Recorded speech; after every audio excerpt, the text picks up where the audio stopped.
Hello, One in a Million family. This is Eunice Chad here. I hope you guys can hear me all okay.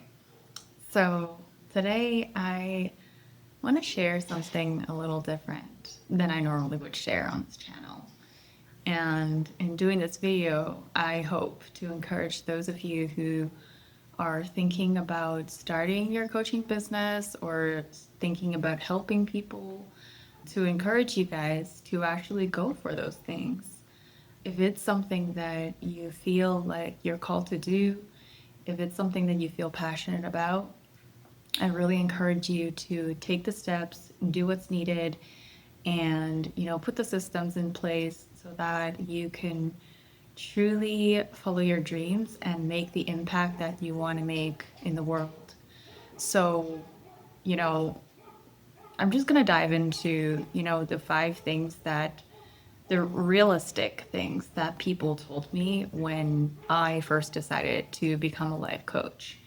I realized that I've never really opened up about, my beginnings when I decided to embark this journey.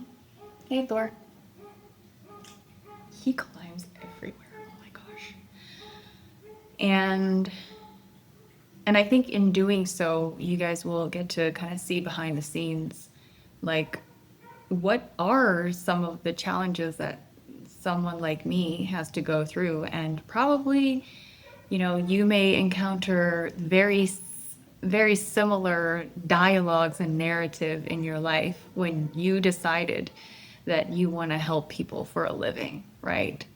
So, also in saying this, I realize how far I have come and how much work I have done on myself now that I'm, going back to look upon this time of my life and look at some of these things that people said to me.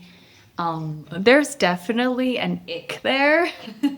Like my nervous system is like, oh, I just don't like hearing that. But I feel, being able to share it with you guys and, tell it as a part of my past experience, I realize how far I've come and how much I have grown. So bear with the ick. If you feel like this is just not for you, please feel free to step away, turn off the video, click away, look somewhere else.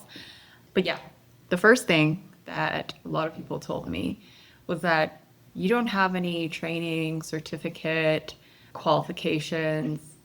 You don't have you don't have a psychology degree. Like, what qualifies you to do this for other people? Like, isn't this kind of dangerous? You're putting other people's lives at risk. First of all, I don't do this to try to save lives. And I also don't like put myself in really risky scenarios. Like if I genuinely believe that someone needs help, like professional help, or someone needs to call a hotline, then I'm just going to direct them that way. And I think one thing that helped me a lot was knowing my own boundaries and also just being very clear about what type of people I want to help and what type of people that are completely off boundaries so that I don't accidentally step into a place where I find myself in a really tricky situation. And so that I don't put myself or other people's lives in danger. But having said that, there are so many things that you can coach. You can help people with accountability. You can help people with discipline. You can help people with confidence. You can help people with marriage. You can help people with dating. You can help people with giving a speech. Like, there are there are endless options where you can specialize in helping people and that don't actually require a certificate or a formal education training for you to provide that service. So I guess really think about what are the results that you have gotten for yourself. Like those are your qualifications. If you know that a topic or you know a process or you came up with a system to do something in a way that can allow yourself to overcome the resistance and the difficulty and the challenges to be able to do it, you are fully qualified to teach people to do that. It just means that you are only a couple steps ahead. You are not teaching people the entire process. You're just teaching people what you have successfully done so that you could guide them to walk through it.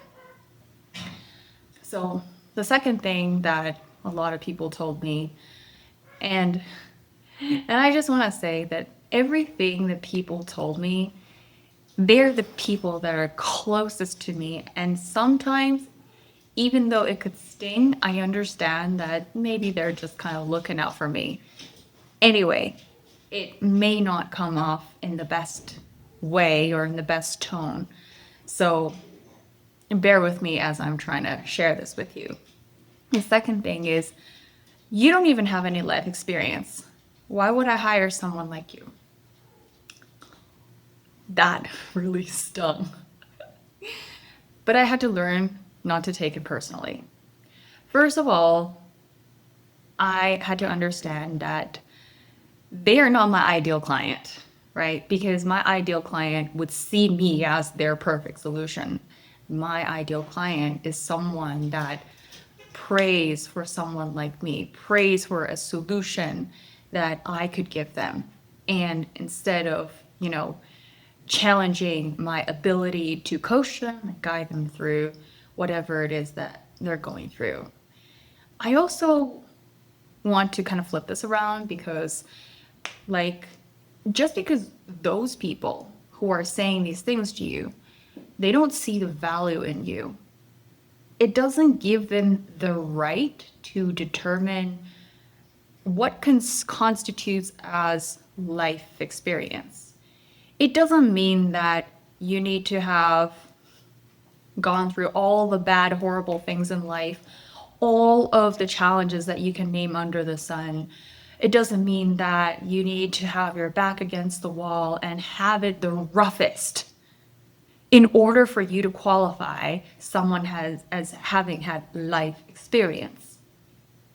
So, just because you don't have the kind of difficulties and challenges in life that they would like you to have doesn't mean that you're not qualified for the right people who's looking for your specific solution, right? So let's just get very clear about that. You're not trying to be everybody's coach. You're just trying to be available for the people who are looking for someone like you. Okay? So, thing number 3 that people told me was, you're gonna make money just out of talking. There's just something very dismissive about the statement. But again, I had to understand that the value that I give is not just about talking. It's not just simply picking up a phone and calling a friend or just giving some random advice.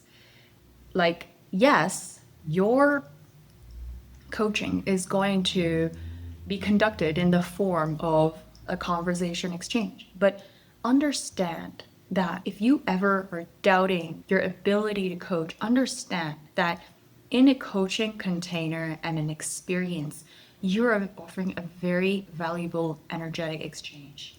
You're not just talking, you're not just blabbering like empty nothings.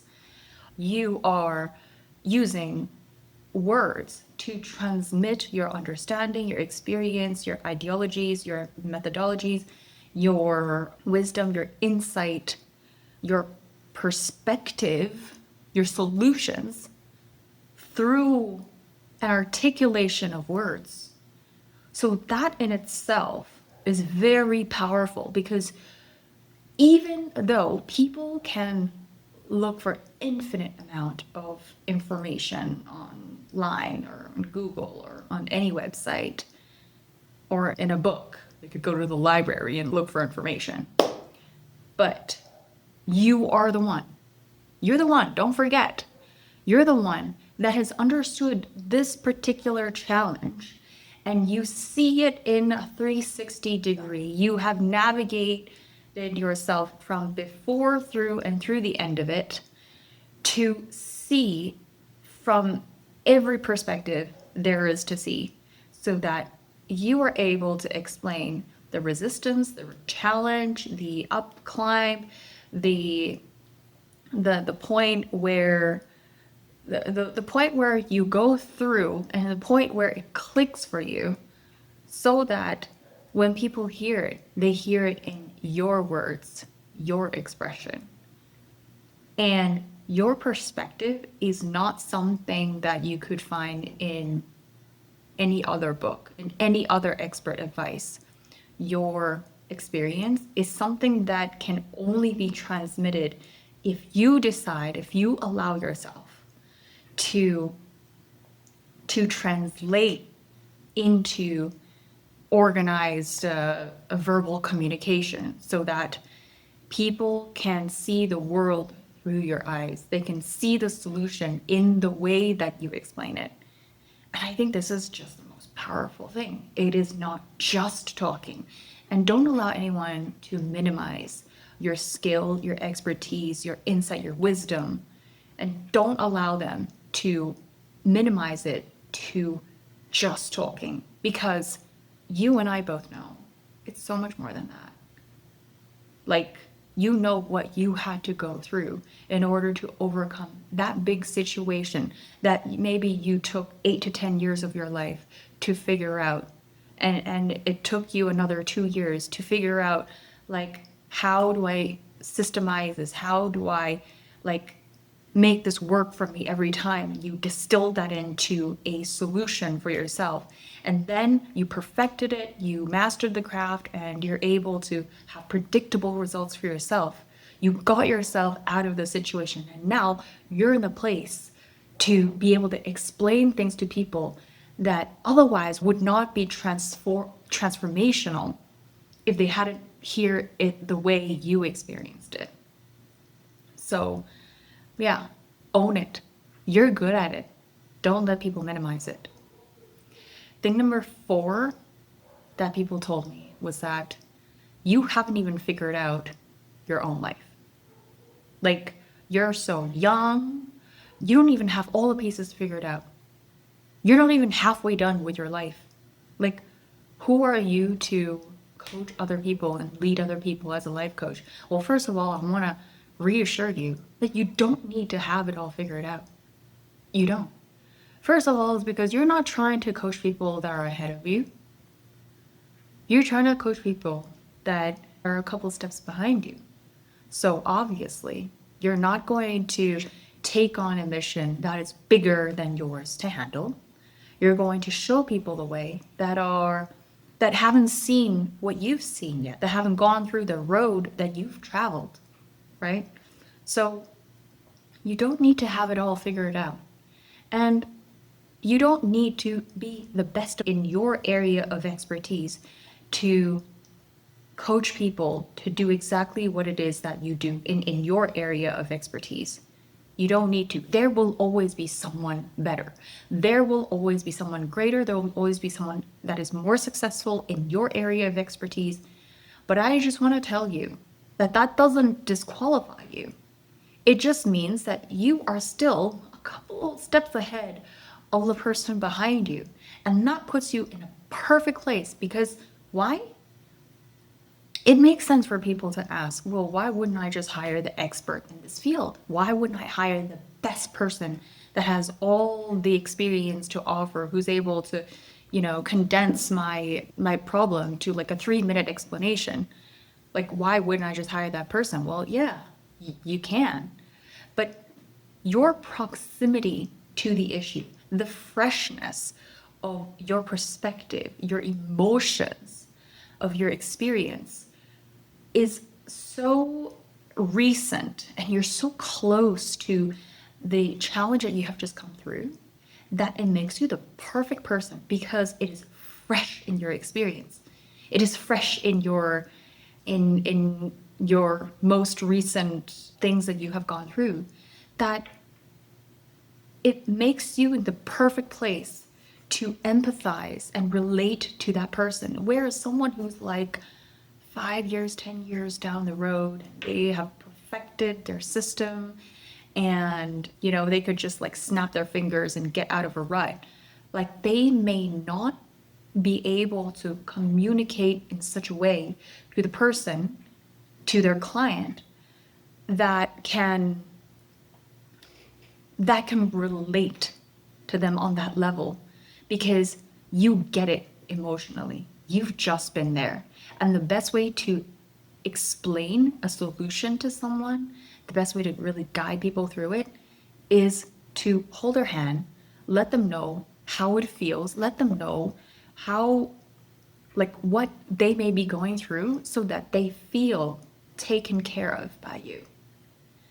Just because someone is like an expert doesn't mean that they are the best suited person for your client. So, thing number 5, I got this a lot, oh my gosh, is about money. People would ask me, what are you going to do about money? So, there is this assumption that if you go into a new field, maybe it's going to take some time for you to get your footing, find your rhythm, find your pacing, find a client, because obviously you're new in the field. And that's very understandable that people would have these questions directed at you for people that are asking out of concern, right? And I completely appreciated and understood where people were coming from when they asked me. But at some point, you have to understand that these fears that people have about, maybe you won't be able to take care of yourself, or what are you going to do about money? These are their projections. This is what they would be thinking if they were in your shoes. So that maybe if they were to say, I'm going to become a life coach today, that is what they would be going, that's what will be going through their head. They'll be thinking, oh, what am I going to do about money? They don't really believe that they have the ability to make that money happen. Maybe they don't believe that they can call in the clients. Maybe they don't believe that they have the techniques and skills and experience to coach someone and find clients. Maybe they don't have the marketing skills. Maybe they just don't have the self-belief that it could happen. And because they see it as such a big challenge, they're like, well, if I'm worried about money and if I don't think I can do it, maybe they can't do it either. It's a very natural projection that is going on here, that other people are projecting their fears on you because they don't think that they can handle it, and therefore it only makes sense that you can handle it. But we both know that that is not true because there's a fire burning inside of you. There is something so much more important than you than making immediate money, than, making it rich. There's something so deep inside of you that makes the money issue seem insignificant because you have a bigger calling. There's something that's really anchoring you in this experience that makes you feel like the money part is going to happen. I'm going to figure it out no matter what. People are going to come to me, clients are going to find me. I'm not really worried about that because you have such a big belief in your skills, in your skill set, in your perspective, in your experience. Maybe not necessarily in coaching clients, but you have experience in walking through your own system, maybe going through your own challenges enough times such that you feel confident in being able to do it for others. So, my hope for you is that if you hear any of these things from people who are close to you, after you have shared your dreams and your aspirations as a life coach, I just, want to encourage you to stay true to your purpose, stay authentic to yourself. Really focus on holding on to what you want to create for yourself and your vision for yourself as a coach and how you want to help people. This is not about like justifying yourself in front of others or helping them understand why you're going to be a good life coach. This is more about you're just going to focus on yourself. You're just going to do your thing and you're going to have results to show for it. It's just a matter of time. They will see it. You're in no rush, right? So I hope that this video is going to uplift you and it's going to give you that hope that you're looking for. And if you've heard any of these things or if you've heard other kinds of narratives, please share them to me. Please share them with me down in the comment section because I really want to hear them. And, maybe we could share this space together as coaches to understand, what we're going through. And if you have heard any of, similar types of things as you told people that you're becoming a life coach, please share them down in the comments. I would love to hear them, just to know that we're not alone. So I hope you guys like this video. Until the next video. So I hope you guys like this video. Until next time, take care, and I'll see you in the next video.